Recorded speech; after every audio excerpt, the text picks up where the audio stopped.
Hey everybody, this is Lonnie Sweet from the Sweet Management Group, and you are either listening to or watching the Never Sell Ice to Eskimos podcast, where we talk to sales executives from the culinary, sports, general business, and entertainment worlds about their journey, about being a salesperson in this industry and what it took to get to where they are today. So whether you're listening in your earbuds, you're sitting in front of your computer, I appreciate you stopping by and hope you enjoy. All right. Welcome to another episode of Never Sell Ice to Eskimos. My name is Lonnie Sweet, the CEO of Sweet Management Group. I have not told Edgar yet that I have just changed the name of my company to Sweet Management Group. We have Edgar Hernandez on with us today. He is the CRO of BuzzFeed. Edgar is also a college friend of mine who saw me in some of my darkest days back in the college time. We lost connect for a handful of years, probably a decade, and then reconnected when I started representing Mark Forgione because he's one of Mark's best friends. He is a solid human being. More importantly than anything, he has trailblazed this kind of media sales world. He was the CRO at Complex Media, which most people don't know is one of the largest media companies out there, and now he's the CRO of BuzzFeed, which is absolutely one of the largest media companies out there. He is a culture of cool. If you want something that's trendy, if you want something that, Gen Z, I don't even know what the hell it is, Edgar, Gen Z or whatever, the next generation, you want to know what's hip and cool, Edgar's the guy to call and be like, hey, what are the new sneakers I need to get? Or what's the new gadget or the new whatever it may be. So I'm excited to have Edgar on because we haven't had anybody in media yet. And he's a buddy and I like talking to him. And I think, whatever, that's it. So welcome, Edgar. Thanks, Lonnie. I should have you intro me at every meeting.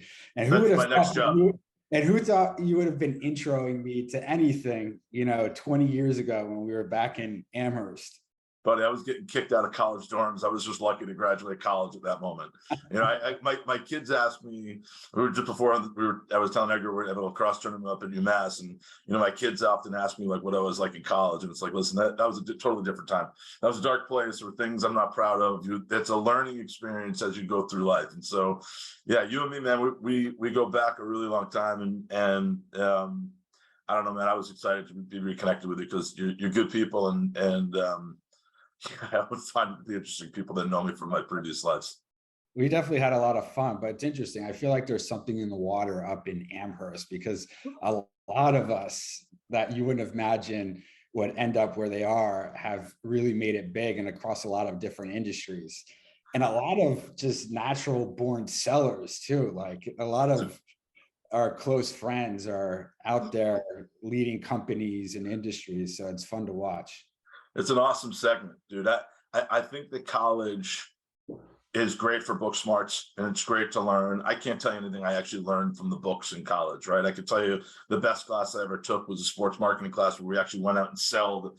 Remember Hagus 3-on-3, like the big basketball tournament they used to have up there? We used to walk into people's offices and try to sell sponsorships. So that was the best thing I ever did. I do think though, and it's one of the questions I ask everybody on these things, I agree, man. Like, I think when you go to a public school like UMass, and it was different from you because you were from Jersey and it wasn't your state school, so it was probably actually somewhat hard to get into because it certainly was not for me, or else I wouldn't be going there. I think there's a certain type of person that goes to a very large school like that is generally outgoing, at least the group that we hung out with. So my first question to you is this. Do you think you're a natural born seller? Like, do you think people are naturally born sellers? Do you think that you can actually train them into being great sellers? Yeah, it's a really good question. When I look at people who are like sales leaders and create these videos and, write these articles, they're very kind of similar in nature. And I wouldn't put myself in that. And that's what I always grew up thinking of, like what a salesperson was this total alpha male on stage that just would constantly be talking and giving you advice. And I never thought of myself that way. And I never even really knew what sales was in college, but what I did find out was that when I was really interested in stuff, I had a way of conveying information that could help me be a really strong salesperson. And so my actually stepping into sales was when I graduated from UMass with a journalism degree. I was looking to get into a newsroom. And so I pulled up the New York Times and started looking in the classified ads, which a lot of millennials and Gen Z don't understand the process. And I saw like this tiny ad for working at Newsweek. And it ended up working for this. It ended up being working for this like third party that sold advertising in the back of Newsweek magazine. I was like, I have no idea what that is, but I'll do it. It's just so I can get in the newsroom. And that's what led me getting into sales. So I never thought that it would lead me into a career of sales, but once I got into it, I loved it. How'd you find your style? I find that to be the most. You just started that what you were just talking about is different stylistically, right? Your classic sales guy is your Gary V on the video, hammering stuff through, and you got to do this, and you got to do that, and this, that. It's not really the reality of most sales, right? Most sales people have a certain style that makes them feel comfortable. I am a hard sales guy, right? Like everybody hears me say, like, generally speaking, I'm a hard sales guy. Over the years, it's softened up to be more. It's not a more intelligent sales, but it's definitely more creative thought process sales. The reason why this podcast is called Never Sell Ice to Eskimos is because I learned the hard way that like not everybody needs what you're selling, and it's okay to say, hey, right now it's not the night time. Like you should never sell ice to an Eskimo because it's the last thing they need, right? So how did you figure out your style as you were getting into it? Yeah, well, just going back to that story. So I ended up landing this job, and it was my first sales job, and it was like a boiler room. It was a room with probably 20 desks, everyone sitting across from each other. There's a big whiteboard. Every day you're marking your numbers. And I just remember like the first day I was like, what is this that I'm doing? And literally they give you a phone and a bunch of warm leads, and I'm under the fucking desk, like making calls. I have no idea what I'm actually supposed to be saying, even though they're script. And, it was funny because over time, I slowly started to come from under the desk to a standing position as I started to get more confident and found my own style. And what I found is like my style was actually very parallel to journalism. And so in journalism, what I learned was that if you have a natural curiosity and you like learning about things and asking questions, then what you do with that information is you create a story and a narrative, and then you tell that story and narrative in different formats in different ways. And that's what I loved about sales. Like I got a chance to meet all these different people across all these different categories. I liked asking a lot of questions to understand what their business was. And so I never really had to do a hard sell. I would just try to connect the dots between what they were telling me and what I knew I had to offer. And so that was much more, I think, just kind of like a consultative strategic approach. That was natural to me. I couldn't see myself being like a Gary V or a Grant Cardone type. That just wasn't my style. You know me in college, I was a little bit more low key, but so my style was a little bit different than what I had seen previously. So you've traditionally had large sales staffs working underneath you, right? Complex is a very large company. BuzzFeed is a very large company. I don't know how many salespeople you have underneath you, but I'm sure it's significant. How do you allow them space? Like how do you train the next generation, right? And how do you allow them space to figure out what their style is? Because listen, what you have is a gift, right? The gift of asking questions, a natural curiosity, their journalistic mindset. That's not really what everybody's about, right? And so how do you help people figure out what their style is so they can find success? Yeah, absolutely. And, early days of management, I learned this. I've hired people from a lot of organizations, and sometimes bigger organizations that I was working in, people who had more experience than I. And, it always comes down to the fundamentals. You really had to understand, in our case, the brand that you were representing and the product offering. And you couldn't really find your style until you got to the core of understanding those things. So it really, and having a script, and repeating that script and really understanding the words on the page. What oftentimes I would see is that a lot of salespeople would remember a script, but they wouldn't know what the words actually meant. And so when the client asked them a question that went off script, they couldn't on the spot respond. And so for me, and setting up people to be successful, it's really about that 6 months when they first start a job. Get the fundamentals right, invest in yourself. It's an educational time period. And then after that, you're going to start gaining confidence because you really know what you're talking about. And then from there, you can start to build what your personality is. But if you come in with your personality and say, I know how to do it better, and you don't get the fundamentals strong, I've seen a lot of people, what should take 6 months to maybe 9 months, take a year and a half and maybe not work out. So that's what I would say people should start with. Because they're cocky, essentially. Cocky, think they know it all, can walk in guns blazing, and then all of a sudden when you get punched upside the face, you don't really know what the hell's going on.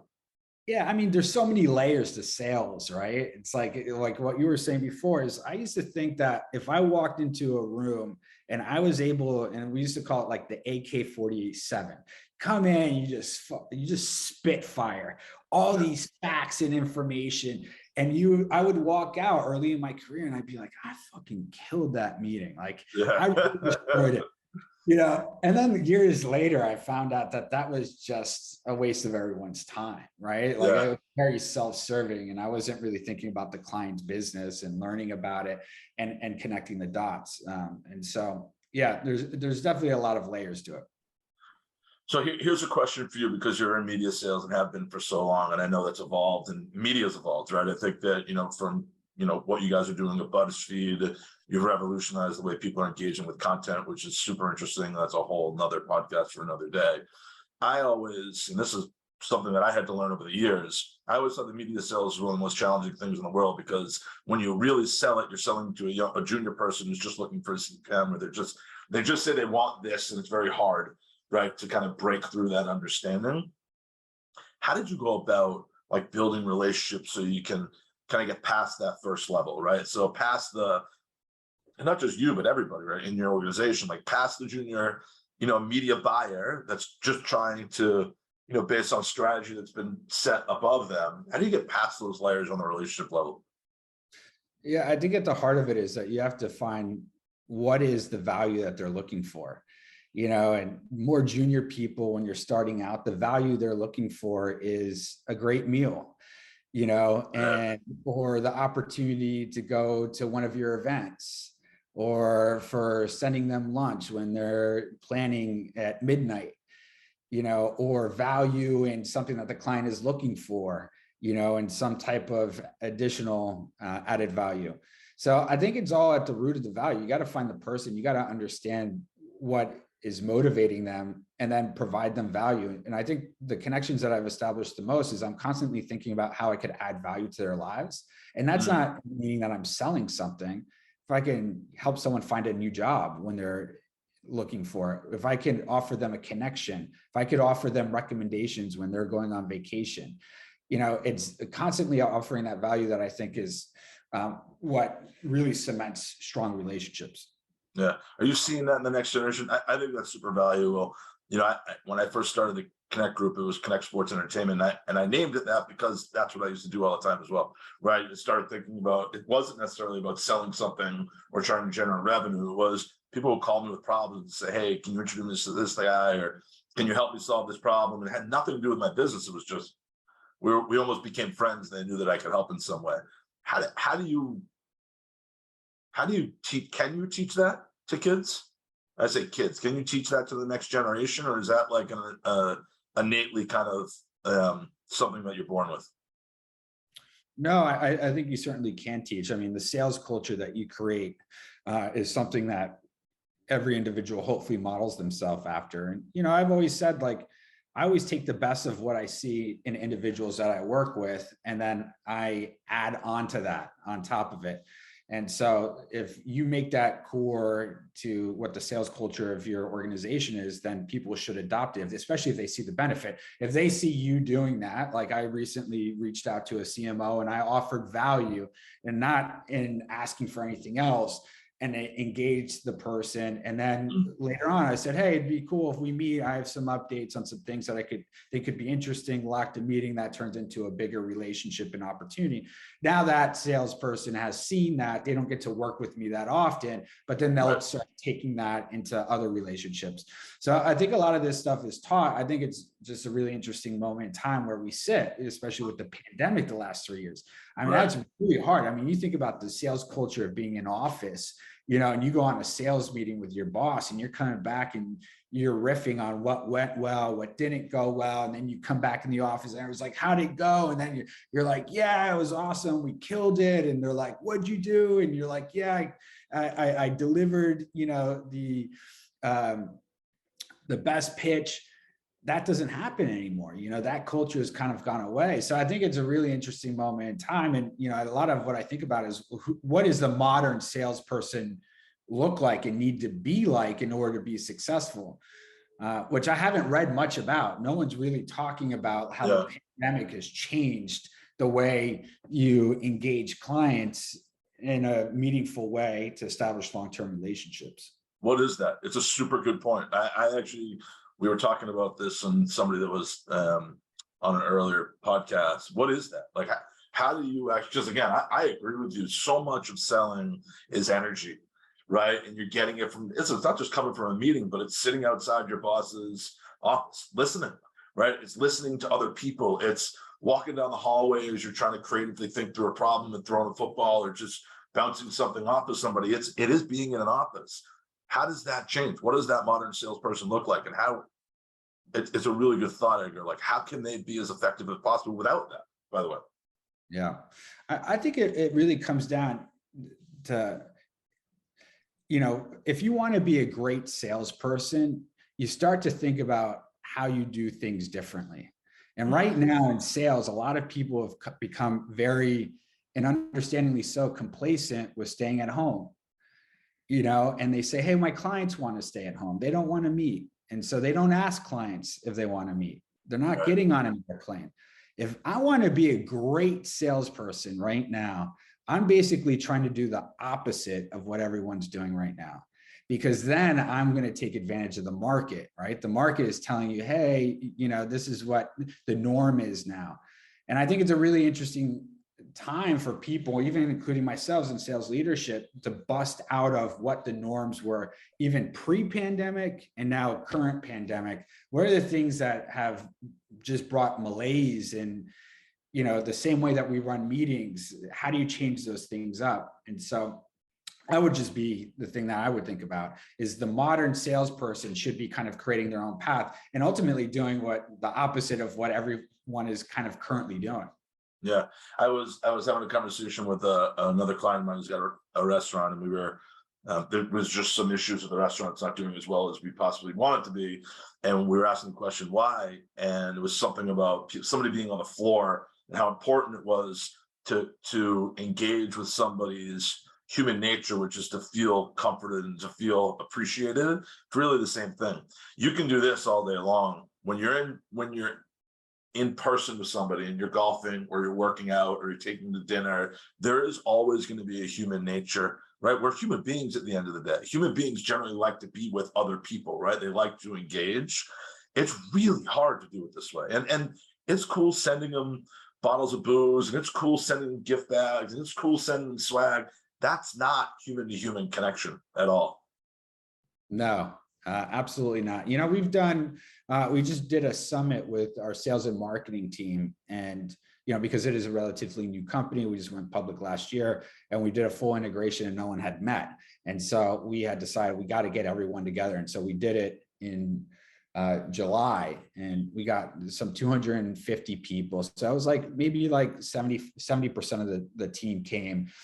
And, the energy that we got from that, really pushed through a lot of the pain points that we've been experiencing. Right. And that's what happens with in-person connections, is like the things that are like draining and tough, like kind of seemingly go away. So if you don't have that, then everything kind of seems kind of tough and hard. And the excitement of the sales culture, you don't get the benefit of. And so it'll be interesting to see, if we are in a recession or entering one, the thought is that like the financial institutions will call everybody back in office. Once the financial institutions call everyone back, then other industries will start to follow. Obviously everyone's got a big real estate headache right now. And it'll be interesting to see, because I don't know that a lot of salespeople will actually want to come back into the office. And I think the good ones will. I think yeah, to your point, and again, I think it depends on what you're selling. Right at the end of the day, I mean, your business and my business is as much about personal relationship selling. There's a lot of salespeople that honestly were never in an office, right? If you're selling technology and you're not going to the office, but you're somehow getting to people's offices and going and visiting them, you don't need it. But I think even just for the generation coming into work, right? And I really do feel bad for them. I feel bad for these kids that are coming into this environment, because it is a lot harder.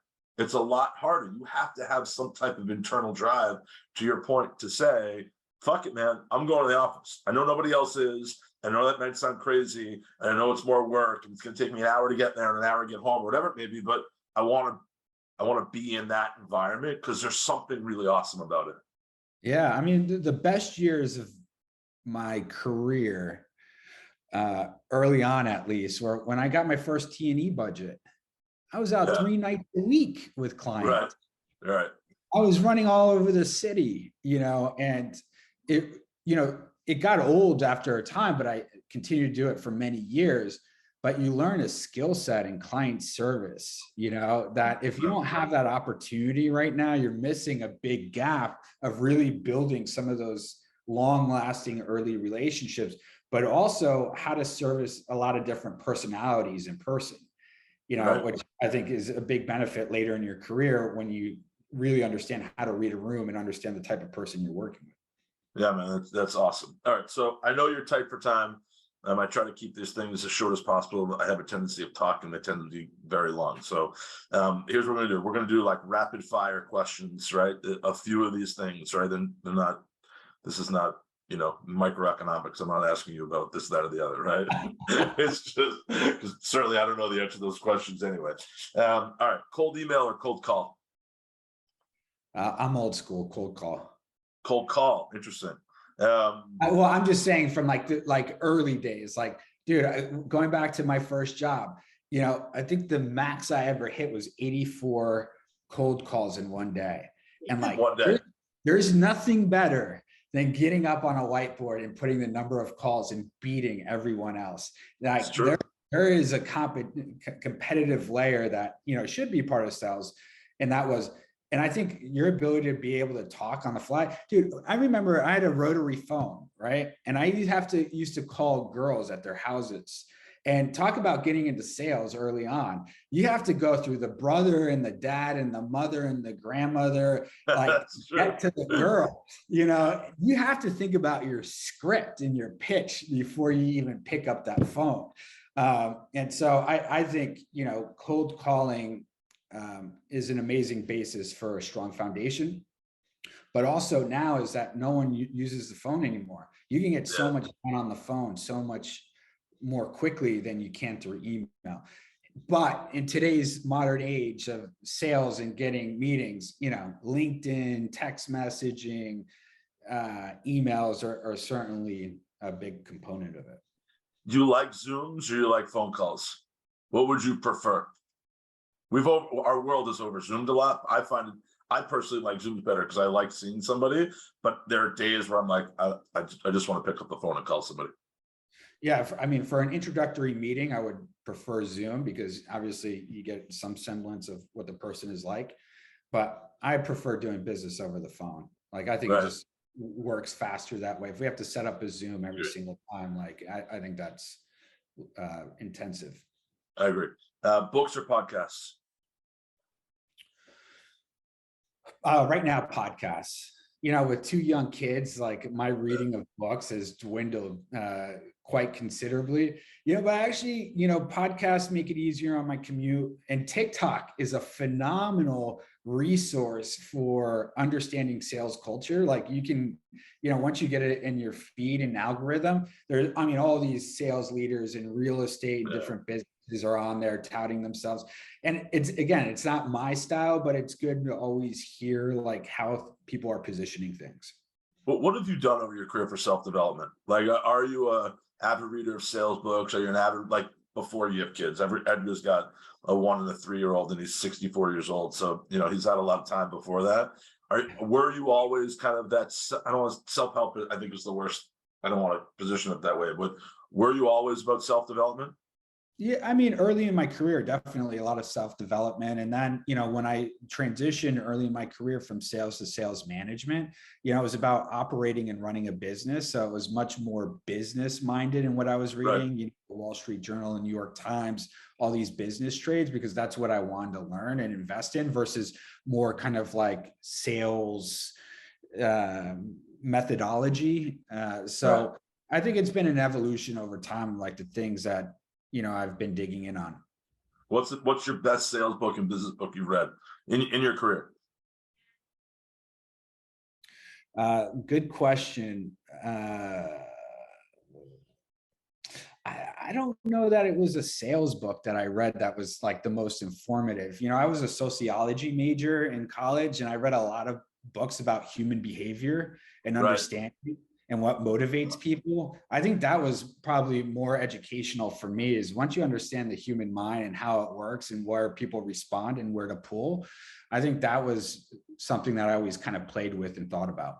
Is there a book that stands out over the years that you read based on that?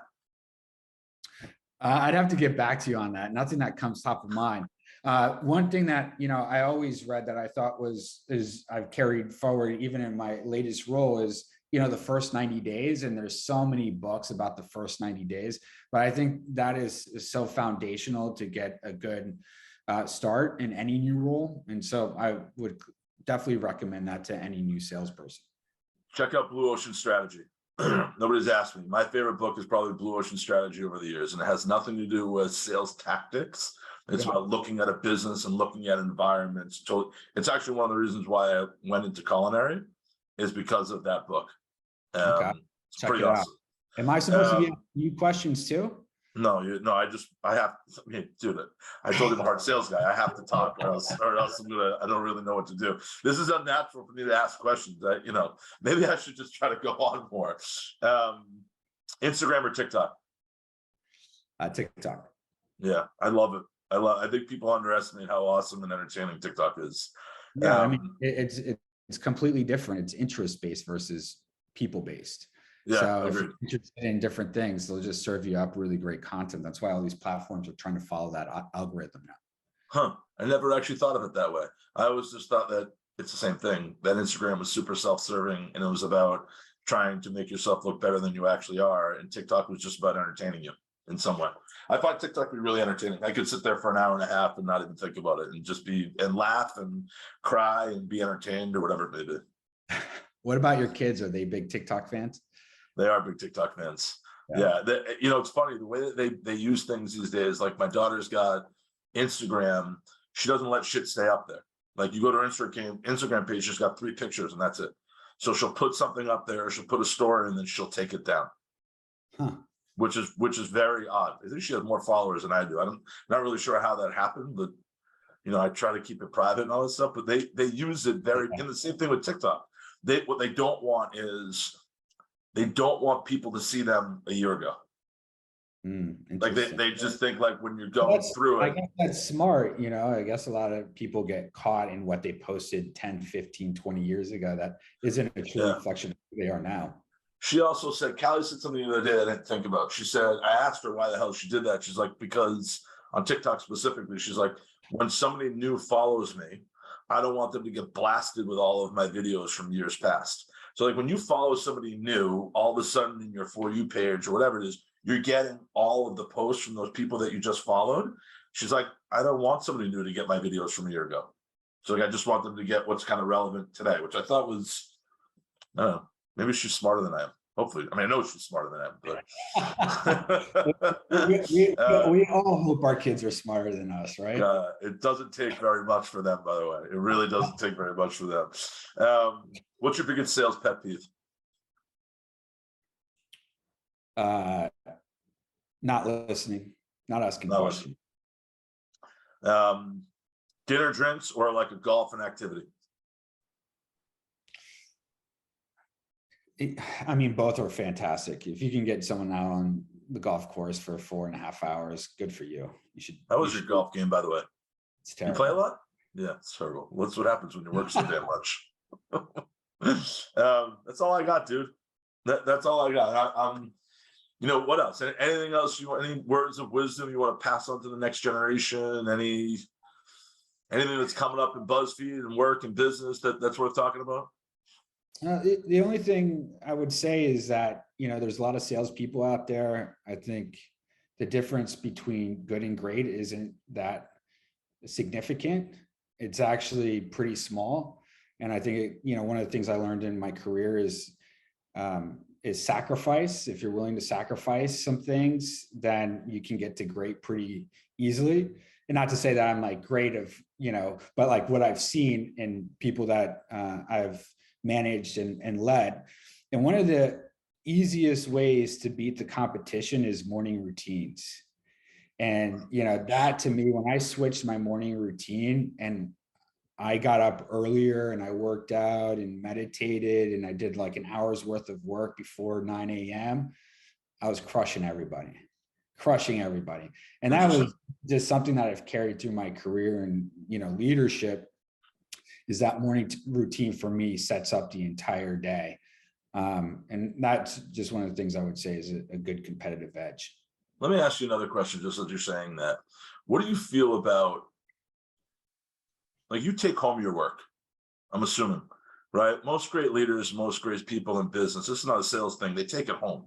Meaning, yes, you're 9 to 5, but at the end of the day, you're thinking about what happened during the day, you're thinking about tomorrow, you care about it. Is that something you're seeing in this next generation? Are people taking it? Like, I take my fucking work, and listen, I'm a business owner, so I have to, right? I don't stop.